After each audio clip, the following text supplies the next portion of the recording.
Okay, this is lesson 2.2 for Pavel from our New Total English Intermediate student book. Today we're going to be reviewing what we did in lesson 2.1. We're also going to learn some vocabulary for talking about television. And for our grammar today, we're going to do the passive voice. So in our last lesson, we discussed types of film and also expressions for giving our opinion. So some of our film genres that we spoke about were comedy, drama, horror, animated, action, and documentary. For expressing our opinion, we have phrases such as I think or I guess.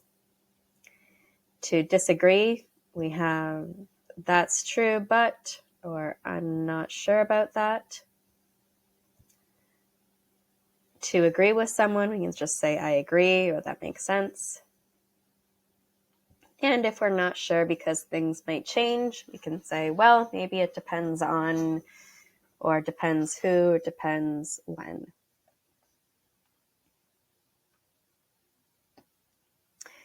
So we're going to move on to our new vocabulary, which is to talk about television.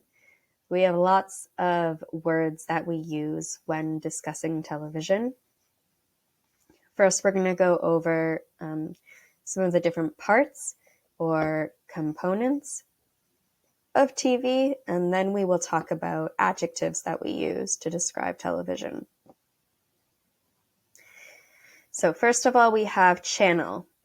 So a channel is a television station. Usually channels have or follow one specific genre. So a channel might only include the news or documentaries. Or maybe a channel is just cartoons, or it's just drama series.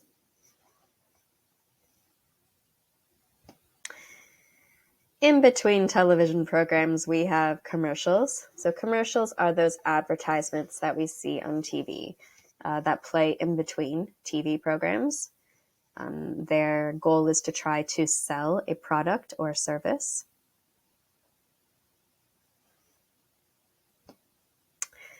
Digital. Digital is an adjective in this case. It means of signals or data. So anything we use an electronic gadget for is digital, in opposite of something that's printed.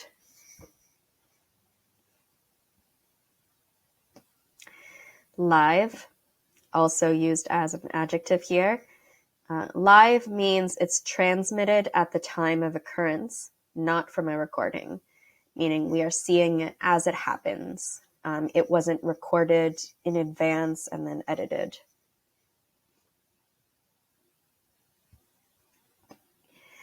Presenter. Presenter is a person who acts as a master of ceremonies on a television program, or an MC. So this might be like a news presenter that gives us the news or the weather. Or this could be like on a reality TV show, somebody that introduces everyone.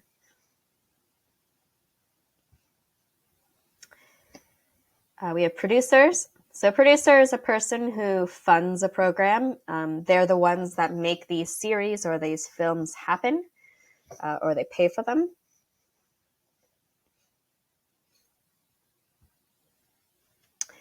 A program. Program is a television series or show. It's just another word for the show. Satellite. So satellite is how we get all of our channels. It is an antenna that receives transmitted signals to stream television programs.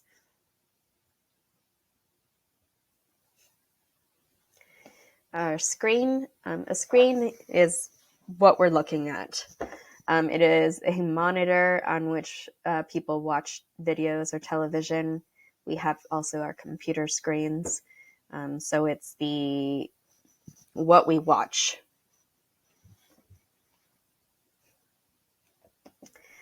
While a set is the entire TV or the entire gadget. Actual definition would be an electronic gadget that broadcasts series programs.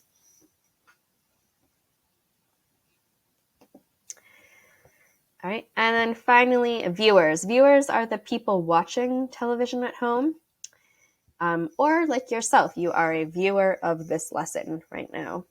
You are watching this lesson. Okay, to practice this vocabulary, after this lesson, I would like you to do page 26 of our student book, exercise 6, okay, which looks like this. And it's just a fill in the blanks program exercise.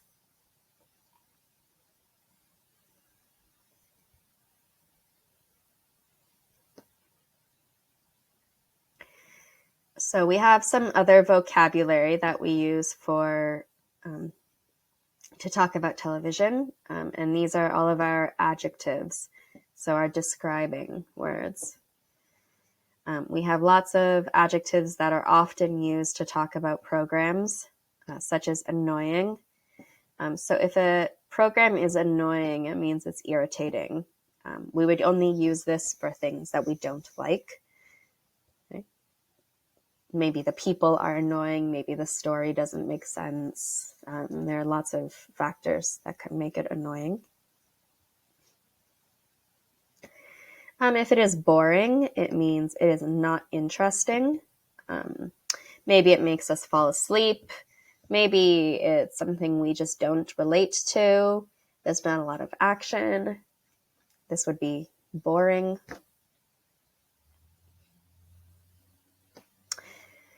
We have the word entertaining, which is the opposite of boring. It means very interesting, fun, enjoyable to watch.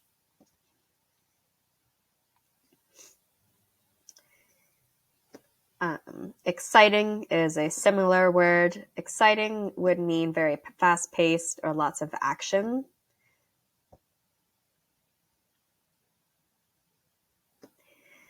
The adjective gripping. So if you think of the verb to grip, means to hold very, very tightly. Gripping as an adjective is a metaphor of that verb. If we describe a program as gripping, it's as if it's like gripping our attention. It's holding our attention very tightly. Usually gripping programs build tension. They're very entertaining, very exciting, very, very interesting, that we can't stop watching them.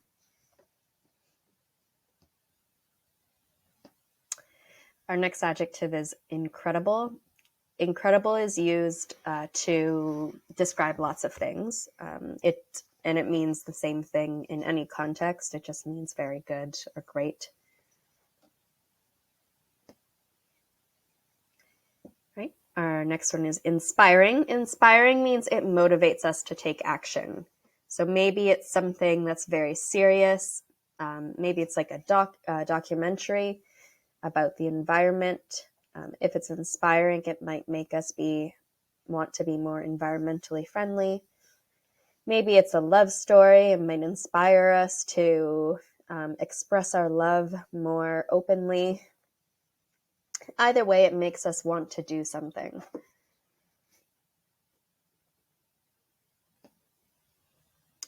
Moving. If a film or program is moving, it means it's very emotional or heartfelt. So it makes us feel emotions. It might make us happy. It might make us sad. It might pull on our heartstrings, which is an English phrase that means makes us emotional.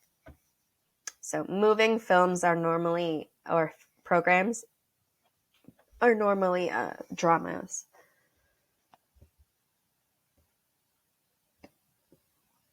nauseating. So nauseating means it makes us feel sick, like physically sick to our stomach. If a program is nauseating, it might be because there's lots of violence or gore. Some people get queasy when they see blood or violence.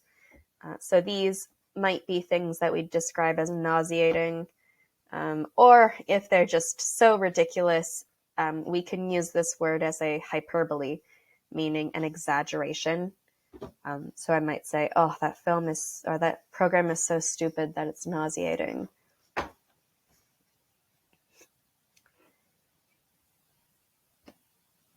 Nonsense.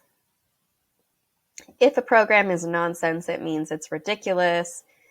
You might say stupid or strange. It just doesn't make sense. It might be unrealistic or very fake. We would normally use this for things that we don't like or we don't understand. Unrealistic just means it could not happen in real life. It's impossible. Fantasy films would be unrealistic. However, we might still like fantasy films, even if they are unrealistic.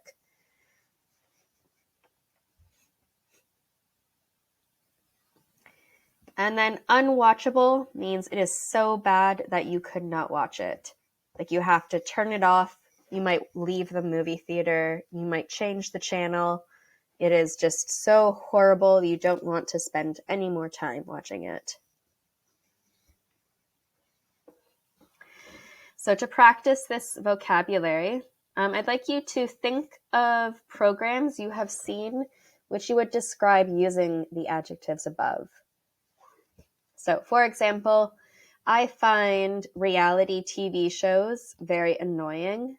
I think that the people in them are annoying.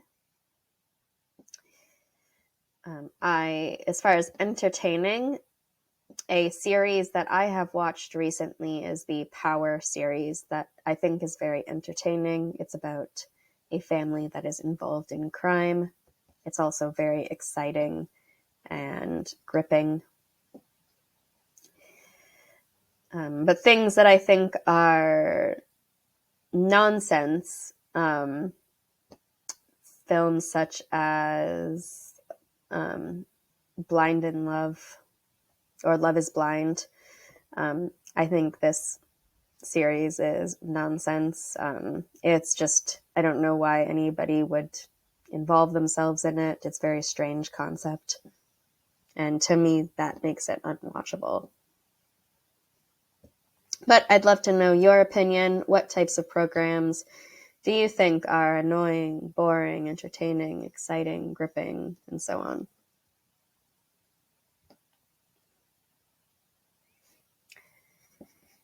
Okay, and finally, our grammar for today, like I mentioned earlier, is the passive.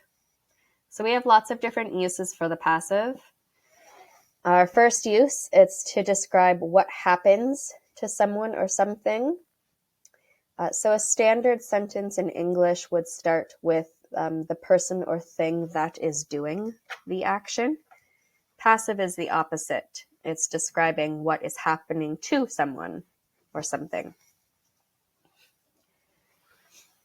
We also use it to describe processes. So for example, if you're reading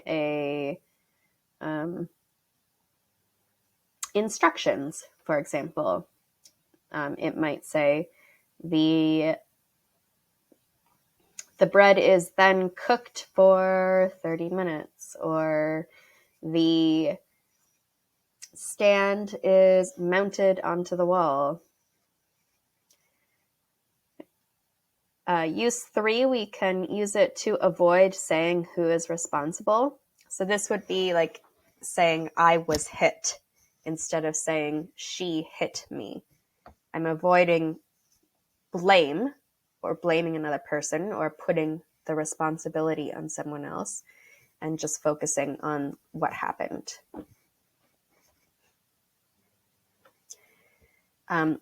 We can also use it for formal writing.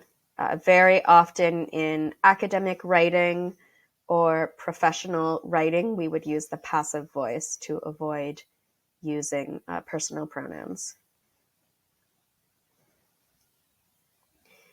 So some examples of how we form this is with the object instead of the subject. So the object is who or what an action is happening to. We then use some tense of be, depending on the tense we're using, but be will change for each tense. And then the past participle, which just means the past tense verb. So, for example, in present simple, we use the present simple form of be, which in this case I will use it is because my object here is it. So, it is thought to be Britain's oldest working set. So, thought is my past participle here of think. So, it is thought. For past simple, it was made over 7 decades ago. So we have the past simple form of be, which is in this sentence would be was. And we have the past participle of make, which here is made.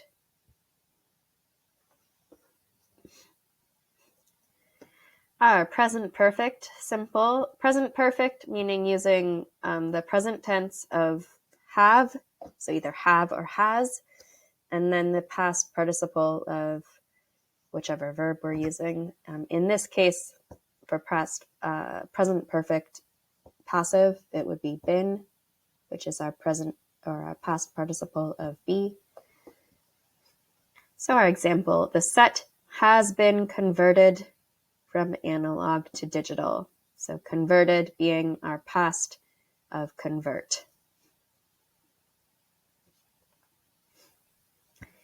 And then finally, when we're using modal verbs like can, could, would, will, might, may, ought to, shall, should, anything like that, we don't have to change be. We just use the infinitive or the base verb, and then still the past participle or the past tense verb of whichever.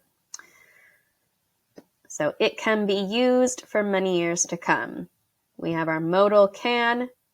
We have our base verb of be, and we have our past participle of use, which is used.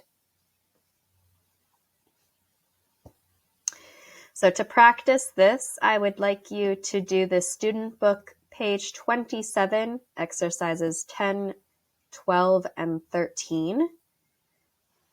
That looks like this. 10, 12, and 13.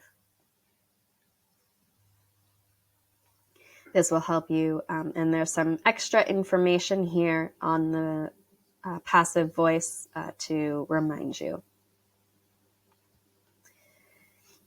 All right, and that plus the vocabulary practice from earlier is your homework for this lesson, and I will see you